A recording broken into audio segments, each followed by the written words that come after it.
ஆண்டவராகிய இயேசுவின் நாமத்தினாலே இந்த காலை வேளையில் கூட உங்கள் யாவரையும் வாழ்த்துகிறேன். கர்த்தர் உங்களை ஆசீர்வதிப்பாராக. இந்த நாளிலே கூட சங்கீதம் 145:14 கூட வாசித்து தியானிக்கலாம். கர்த்தர் விழுகிற யாவரையும் தாங்கி மடங்கடிக்கப்பட்ட யாவரையும் தூக்கி விடுகிறார். மிக அருமையான வேதவசனம். இந்த வேதவசனத்தில் கூட 2 காரியங்கள் இங்கு சொல்லப்பட்டிருக்கிறது. தாங்கி தூக்கி விடுகிறார் என்று. இந்த சூழ்நிலையில் அநேகர் இந்த பூமியில் விழுந்து கொண்டிருக்கிறார்கள். ஆனால் விழுந்து கொண்டிருக்கிற மனிதர்களை பார்த்து மற்ற மனிதர்கள் அவன் விழுந்து விட்டான் என்று அநேகர் தூற்றுகிறதை நாம் பார்க்க முடியும். அநேகர் மற்றவர்களை குறை சொல்லுவதை நாம் பார்த்து கொண்டிருக்கிறோம். ஆனாலும் தேவன் அப்படி விழுகிற ஒவ்வொருவரையும் தாங்குகிற தேவனாக இருக்கிறார். ஒரு தாய் தன் குழந்தை விழுகிற நேரத்தில் எப்படி தாங்கி பிடித்து அதை தூக்கி நிறுத்துகிறார்களோ அதுபோல தாயின் அன்பை போல நம்முடைய தேவனின் அன்பு.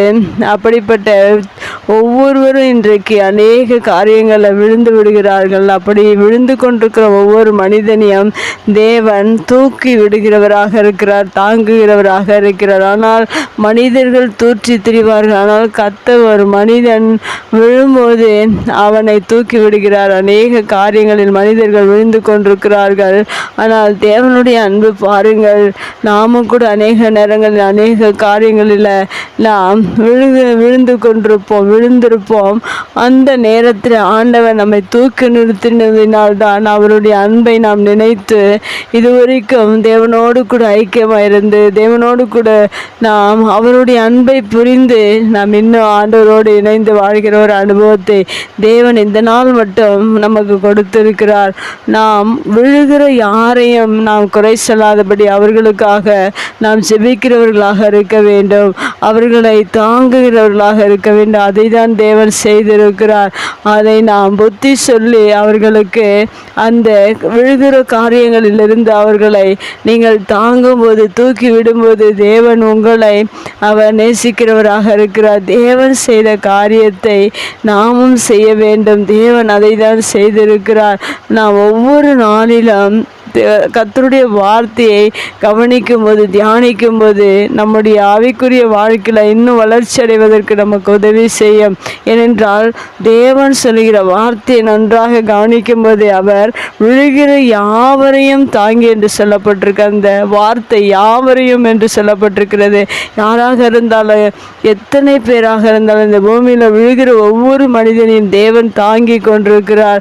நம்முடைய தாய் எப்படி தாங்கி தூக்கி நிறுத்தி தவறுகிற நேரத்தில் எல்லாம் ஒரு தாய் பிள்ளைகளை அனுசரித்து ஆதரித்து அவர்களை எப்படி வளர்க்கிறார்கள் அதே போல தேவனுடைய அன்பு இந்த பூமியில் யாரெல்லாம் விழுகிறார்களோ எல்லாரையும் தேவன் தாங்குகிறவராக இருக்கிறார். அடுத்ததாக இந்த வசனத்தில் சொல்லப்படும் மடங்கடிக்கப்பட்ட யாவரையும் தூக்கி விடுகிறார் என்று சொல்லப்பட்டிருக்கிறது. மெய்யாகவே ஒருவேளை மடங்கடிக்கப்பட்டு மற்றவர்களால் துன்புறுத்தப்பட்டு அநேக நேரங்களில் நாம் இந்த சூழ்நிலையில் இருக்கும்போது அப்படிப்பட்ட யாராக இருந்தாலும் தேவன் தூக்கி விடுகிறவராக இருக்கிறார். இன்றைக்கு மனிதர்கள் விழும்போது அநேகர் தூக்கி விடுகிறதில்லை. ஆனால் தேவனுடைய அன்பு நம்மை தூக்கி விடுகிறதாக இருக்க தாங்குகிறதாக இருக்கிற இப்படிப்பட்ட மேலான அன்புக்கு இணையான அன்பு இந்த பூமியில் ஒரு அன்பு கூட கிடையாது. ஆனால் தேவனின் அன்பை நாம் நினைத்து ஒவ்வொரு நாளும் எத்தனையோ முறை நாமும் கூட விழுந்திருப்போம், மடங்கடிக்கப்பட்டிருப்போம். அந்த நேரத்திலெல்லாம் நம்மை தூக்கி நிறுத்தி இம்மட்டுமாய் தேவன் நடத்தி வருகிறார் என்று அவருடைய அன்பை நினைத்து பார்ப்பீர்கள் என்றால் இந்த பூமியில் இனி விழாதபடிக்கு தேவன் உங்களை ஒவ்வொரு நாளும் தாங்குகிறார் என்ற ஒரு உணர்வோடு கூட நாம் இந்த பூமியில் வாழ வேண்டும். தேவனுக்கு பிரியமில்லாத காரியங்களில் நாம் உதறி தள்ளி தேவனுக்கு நேராக தேவனுக்கு பின்னாக நாம் சென்று இன்னும் பரிசுத்த பாதையில் தேவனுடைய அன்பின் பாதையில் நாம் செல்வோம் என்றால் தேவனுடைய நித்திய ராஜ்யத்திற்கு நாம் தகுதிப்பட முடியும். தேவனுடைய அன்பு அன்பை நாம் நினைக்க வேண்டும். இந்த வார்த்தை அதை தான் சொன்ன தேவன் எப்படி இருக்கிறார், அவருடைய அன்பு எப்படிப்பட்டது என்பதை இந்த வசனம் நமக்கு காண்பித்து காட்டுகிறது. ஒவ்வொரு நாள் அவர் நம்மை தாங்குகிற தேவன், தூக்கி விடுகிற தேவன். இப்படிப்பட்ட சூழ்நிலையில் நம்மையும் கூட தூக்கி விட்டிருக்கிறார் என்று நினைத்து நாம் சோர்ந்து போகாதபடி இன்னும் அவருடைய பாதையில் ஓடும். கர்த்தர் நம்மை ஆசீர்வதிப்பார். கண்களை முடி ஜெபிக்கலாம். எங்கள் அன்பு தகப்பனே, தர்மையான வார்த்தைக்காக நன்றி செலுத்துகிற இந்த பூமியில் எத்தனையோ விழும்படியான சூழ்நிலைகள் வந்தாலும் எங்களை விழுகிற போதெல்லாம் எங்களை தாங்கி, எங்களை மடங்கடிக்கப்பட்ட போதெல்லாம் நீ தூக்கி நிறுத்தினீரே, அதற்காய் நன்றி. மட்டுமாய் நீ நடத்தி வந்த தயவுக்காய் நன்றி. இனிமேலும் நடத்த போகிறதற்காய் நன்றி. இந்த பூமியில் யாரெல்லாம் விழுந்து போகிறார்களோ, மடங்கடிக்கப்படுகிறார்களோ, அவர்களை எல்லாம் நீ தாங்கி தூக்கி விட்டு இம்மட்டுமாய் நீ நடத்தி வந்ததற்காக நன்றி செலுத்தினோம். தொடர்ந்து நீ நடத்துங்க, ஆசீர்வதிங்க.